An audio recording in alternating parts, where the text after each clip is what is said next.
gitna ng mainit na pagdinig sa Senado, kalmado ngunit matatag na nagsalita si Atty. Claire Castro. Habang pinag-uusapan ang umano'y flood anomaly at ang pagkakasangkot ng ilang opisyal, iginiit niya na hindi dapat agad humusga kung walang matibay na ebidensya. Anya, may mga nagtatangkang iugnay ang Pangulo at ang Speaker sa issue, ngunit malinaw sa kanya, wala siyang nakikitang ganoong basehan. Para kay Attorney Castro, dapat manaig ang katotohanan. Due process at respeto sa batas, hindi ang ingay ng mga paratang. Binigyang diin din niya na hindi magpapaimbestiga ang Pangulo kung ang layunin lang ay sirain ang kanyang pangalan. Sa mga tanong tungkol sa mga umano'y kickbacks o wine bar meetings, nanindigan siya. Kung may aligasyon, dapat may ebidensya. Bukod sa kontrobersya, tinalakay rin ni Attorney Castro ang plano ng pamahalaan na amyendahan ang 4 na P. Ayon sa kanya, layunin nitong palawakin ang sakop mula 0 hanggang 18 taong gulang upang mas matulungan ang mga bata. Ngunit paalala rin niya, hindi habang buhay dapat umaasa sa ayuda, dapat ay makatayo rin sa sariling paa. Ang buod ng kanyang mensahe ay malinaw. Ang katotohanan ay hindi kailangang isigaw.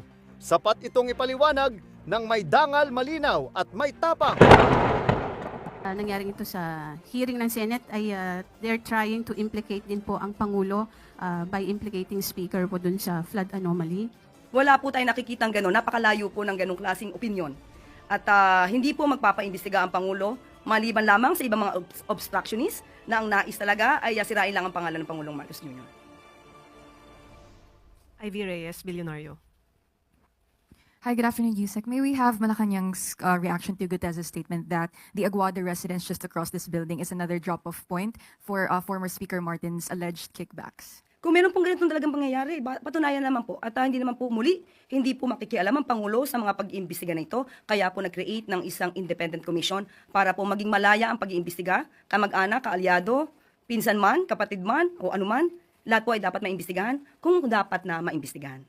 Follow-up lang po, will the admin renew Maynard Ngu as special envoy to China for trade, investment, and tourism? Kasi po, Yusek Bernardo also dropped Ngu's Cork Wine Bar as where they met to discuss insertions po. Muli, yung mga ganyang klase mga statement dapat po ay malaman din at mapatunayan para kung meron mang dapat na mawala sa pwesto dahil hindi po sila tumutugon sa kanilang pagiging public servant, dapat malaman ng Pangulo para kung dapat silang tanggalin, tanggalin. Sunod na tanong mula kay Tuesday New, DZBB. Good afternoon, ma'am. Kanina po sa event ni Presidente sa Palasyo, may nabanggit po siya na plano ng pamahalaan na amyendahan yung 4Ps. Anong aspeto po ng programa ang nais na maamyendahan? Opo. Sa ngayon po kasi, ang lumalabas po sa rule na po na ito ay hanggang 7 taon lamang ang pagbibigay ng ayuda sa mga miyembro o benepisyaryo ng 4Ps. Ang balak po nila ay matanggal itong 7 taong period na ito at magkakaroon lamang po at i-strengthen yung case management at kung halimbawa po hindi pa po nila kayang gumraduate sa katapusan ng 7 taon, ay mananatili pa rin po ang pagtulong sa ating mga kababayan na nasa ilalim po ng 4Ps. Pero mas mabuti po at mas gugustuhin po ng pamahalaan na ang karamihan po sana na naging beneficiary ng 4Ps ay makagraduate dahil ibig sabihin po nun ay umaangat ang kanilang buhay. Pangalawa po, isasama na rin po as member of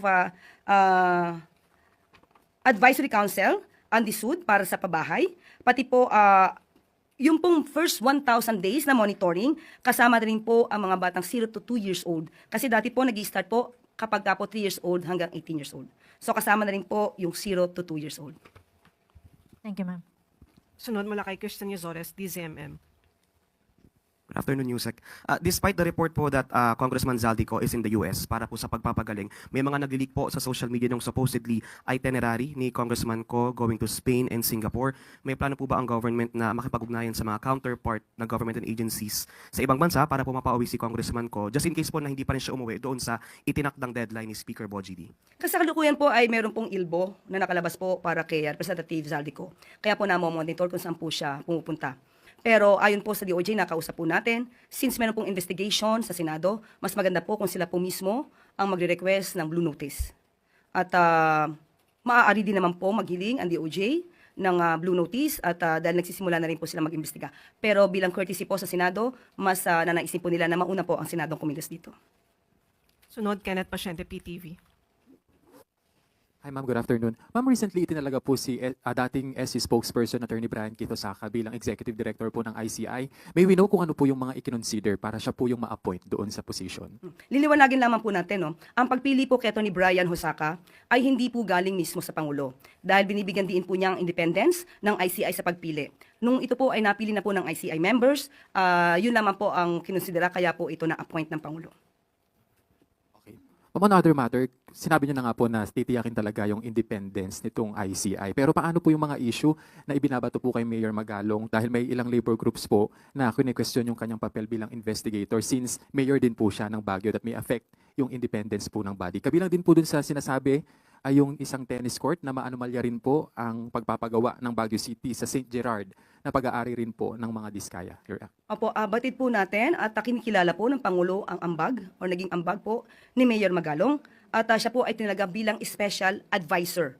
So liliwanagin po natin, ang pagtalaga po sa kanya ng Pangulo ay bilang special advisor at hindi po lead investigator or in any other form na pag-iimbestiga. Hindi po siya naitalaga sa pag-iimbestiga at hindi po at wala po siyang power over the PNP and CIDG dahil ito po ay under sa DILG. At opo, nababalita na nga po, medyo question po ang kanyang pagiging special advisor at yung kanyang ginagawang pag-iimbestiga. Although hindi po siya in-appoint as investigator. Nadinig po din natin ang kagalang-galang na Mayor Magalong na nauubusan na yata siya or busy siya or kinukulang na ang oras niya sa Baguio City dahil busy siya sa ICI. Hindi po gugustuhin ng Pangulong Marcos Jr.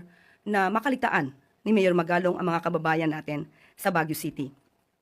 At kailangan unahin po rin ang mga kababayan natin sa Baguio City dahil siya po ay special advisor. Di naman po niya kinakailangan na ubusin ang oras sa ICI dahil hindi po siya miyembro ng ICI.